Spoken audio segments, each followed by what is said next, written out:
Hello everybody, I have a question for you. Are you a writer? Do you dream of the day that your book is going to be published and people are going to go to the bookstore and they're going to come across it and they're going to read the blurb and they're going to be intrigued and they're going to go home and read it, stay up night after night trying to finish it, and they are going to fangirl about it, and it's going to be unforgettable. It's going to be like when you read a book that really catches your attention and captures your heart, but it's going to be with your book? Do you dream of that day? You probably do. I do too. And you probably wonder, how am I going to ever get there? Well, you have to make your story unforgettable, but how are you going to do that? Well, by making unforgettable characters. I'm Sarah Twilight, and you have just stepped into the bookish Twilight Zone. There is a fifth dimension, beyond that which is known to man. It is a dimension as vast as the multiverse and as full of books as timeless as infinity. It is the middle ground between writer and reader, between reality and insanity, and it lies between the wonders of one's dreams and the summit of one's knowledge. This is the dimension of fangirls and imagination. It is an area I call the bookish Twilight Zone. Hello, I'm Sarah Twilight. On this channel, I'll show you what to read and how to write. You probably clicked this video because you're like, okay, so... Sarah, what do you mean? But how do I make my story unforgettable? How am I going to use characters to do that? Well, I'm going to tell you. That's why I made this video, as you can see. So you might think that what makes a really cool book is the setting, the world, the concept of the place, but it really isn't. Okay, here's a story about that. I love dystopian novels. I love writing in that genre. I love it. And one of my good friends, she also likes it. And so she lent me this book. She's like, Sarah, you need to read this because I need someone to talk to about this. And I'm like, sure, girl. This looks super cool. I wish I'd liked it. I seriously do. But I couldn't. I couldn't finish it. I was like halfway through and I was like, I'm done. You see, the character was just, I didn't really care about her, to be honest. Also, something that drove me crazy is that we didn't really get any other characters to like, because anytime something would happen, we'd run into a character, they'd seem really cool, and then like 2 chapters in, if even that, we don't see that character ever again. I mean, maybe we do. I didn't finish it. It's part of a trilogy, I think, but it just wasn't it for me. But then I started getting into contemporary novels, and those would keep me up. And it was set normal, you know, our normal old world. Well, the thing that got me into the books that I'm into is the character. And it's because the character is the vessel in which we see the world, in which we experience the story. So if you don't have a good character, you don't really have a good story. So basically we have to care about the character. So what I'm trying to say. So an example of this is The Hunger Games. The Hunger Games is set in a dystopian world, and if you're a fan of dystopian worlds, you know you don't want to live in a dystopian world. You don't want to experience a dystopian world. But we stay around because we care about Katniss. We want to see this girl survive. We want to see what she does. We want to see who she likes, who she loves, who she's going to choose. I am Team PETA, by the way, the only relevant team. We want to see her handle the situation. We want to see her live so we can read another book with her in it. It's because we care about Katniss that we stay around to read this whole story. If we didn't care about her, then it'd be pointless, a waste of time. But luckily, for the author, Suzanne Collins, we do. A story is about what happens and how it affects the characters. Now, many people think that there are just character-driven stories because it's about just what happens to the characters, and that is very true. But I think there can be stories that are more plot-driven, where the character is reacting. And I think there's a way to writing a character reacting to a situation where it's actually good and we still love this character. And they're still making choices, but they're making it because they have to react to what's going on. And that could be said of every story, but some stories seem to show it more than others. An example of this is Percy Jackson and the Lightning Thief. Amazing series, amazing show. I made a video fangirling about Percy Jackson because I love him so much. I will link that in the description if I remember to. But Percy basically has ends up fleeing to Camp Half-Blood with his mother because he's put in a situation where monsters are trying to kill him and his mother, and he needs to leave or else more harm's going to be caused, and he doesn't really get a choice. So they're going there, then his mother gets killed. And then he's at Camp Half-Blood, and a lot of the stuff, even there, he's reacting to what's going on because, bro, the gods are real. You'd be Skippy. I was quoting the Percy Jackson musical. If you're a huge theater nerd, let me know if you got that even before I said something about it. And he's reacting, and he's like, what is happening? And eventually, he gets put in a situation where he's being accused of stealing Zeus's lightning bolt. And nobody wants to be in that position, especially if you know Zeus and the other Olympians. And so he has to go on a quest to prove his innocence, get the lightning bolt back, find the lightning thief, or else he'll be dead. Probably. Or tortured. You know how the Greeks are. It's so good. Just read it. It's a really good book, especially if you're new to reading books. I mean, new to getting into that stuff.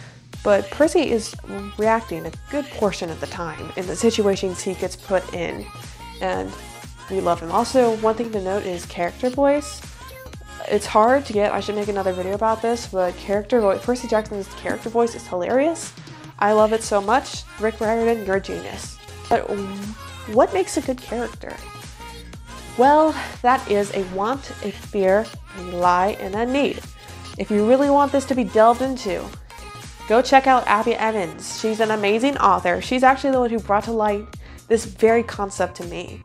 I found that I'd actually been doing it subconsciously, I guess, without really even knowing it.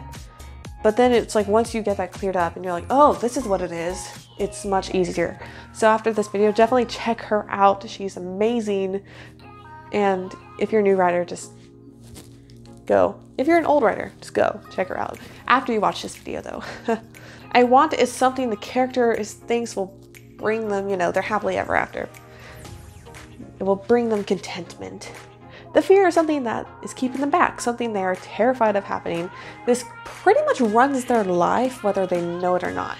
Like, they're not going to be paranoid, but, they're going to avoid it. Because if you're afraid of something, if you're afraid of heights, you're not going to go on a Ferris wheel. Unless your friends force you to. If you're afraid of spiders, you're not going to go to a spider museum. It's gonna be like in Phineas and Ferb, where Candace has to reach by a spider, and she really doesn't want to do it, but she's the only person who can. Like, she's the only person available, so she's like, I hate this. From Phineas and Ferb, to be clear. But some of you probably already got that. If you did, let me know, because, Phineas and Ferb, classic. But I digress. A fear is something about the world they believe to be true, but it isn't. Usually it's the theme of the story, but, flipped on its head. And the theme of the story is like the truth, just picture something that I'm flipping.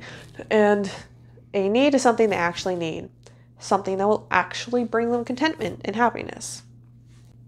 Using this, you can basically line the character's emotional state in their character art with the story.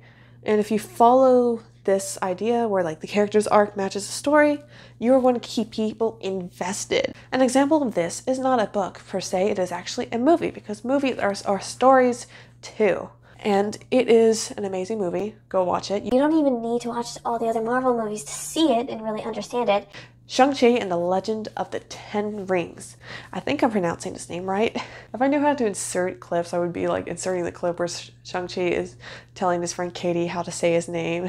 We're just going to call him Sean because that's kind of how he goes by. Shang-Chi is living the life, not up to his potential, but he's living a life and is fine with not reaching his potential, because reaching his potential means that he could fail people and become like his dad and be a horrible person in general. And he doesn't want that. He doesn't want to hurt people. He's like, I'll stay away from that. I am fine living my life. I don't want to be like my dad. I don't want to be connected to my dad anymore. Done. Until he has to actually go and, use his skills again and kind of has to seek out his full potential. He doesn't really want to, but he has to, because he has to face the ghosts of his past, especially his dad. Family reunions. Aren't they great? So along the story, I'm not going to spoil too much because I don't want you guys to hate me. Along the story, we're following his character arc. And here's something to note. The darkest moment is going to be the darkest moment for your character. It doesn't have to be like the world is ending. But if the character is emotionally at their darkest moment, that's going to mean so much more to us. So the darkest moment for Shang-Chi is, I believe, where he thinks he's pretty much failed people. And he thinks he needs to kill his dad because his dad is like the whole reason for everything going on. So he's like, I need to kill him to end this and to bring happiness to us. And so he's fighting his dad, and then he goes through like this dark moment. Then he has a flashback, and he remembers about his potential and that it's okay, and that he is both his mother and his father. He's both the dark and the light. That's okay, but he is still himself.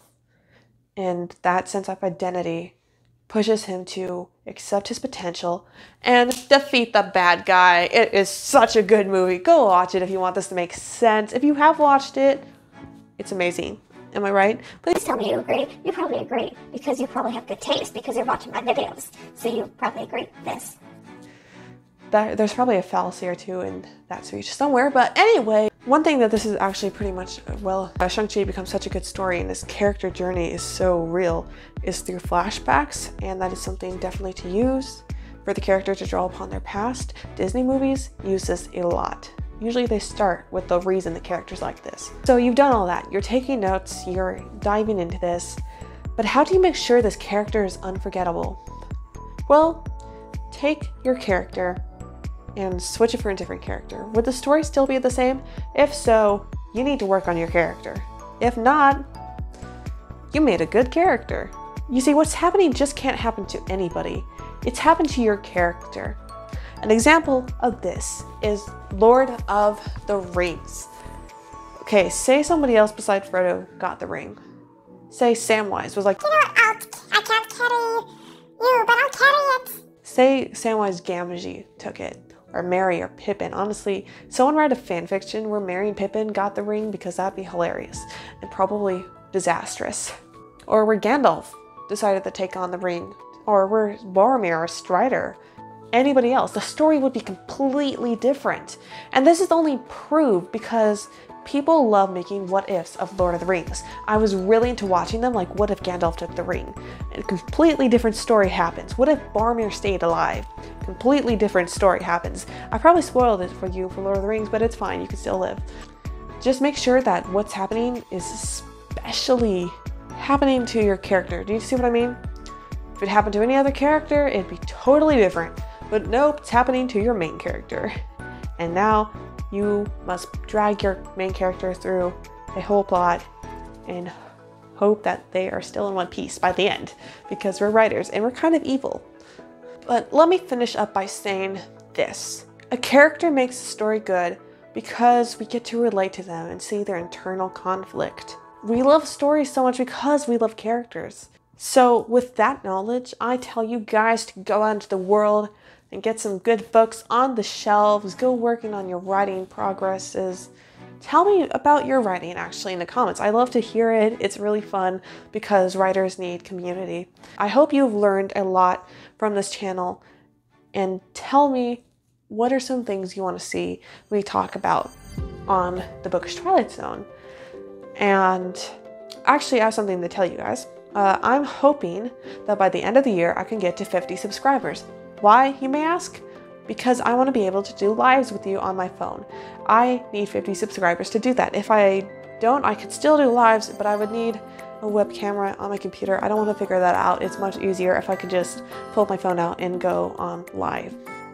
It'd be really cool if I can get 50 subscribers by November, because I'm going to probably do NaNoWriMo, and it'd be really fun to get on, like hop on with you guys and just talk about NaNoWriMo, maybe write with you guys. It'd be really fun. And just so you know, there are going to be a lot of cool videos coming your way. I'll be talking a lot about more how to write videos. Not as many review videos, though I will be doing some. I'm actually working on a review that was supposed to be the first new video I uploaded, but it wasn't. And I may not upload again for probably another 2 weeks, but I will be back. 2 weeks at the least. I mean, at the most. 2 weeks at the most is how long I will not be on here, because I want to give you guys really high quality videos. And you're probably watching this and you're like, really? You wanted to give us high quality videos and you presented us with this? Yes, I'm learning. It's work in progress. So have a great day. And remember, everybody, characters are what makes the story matter. And most importantly, Jesus loves you.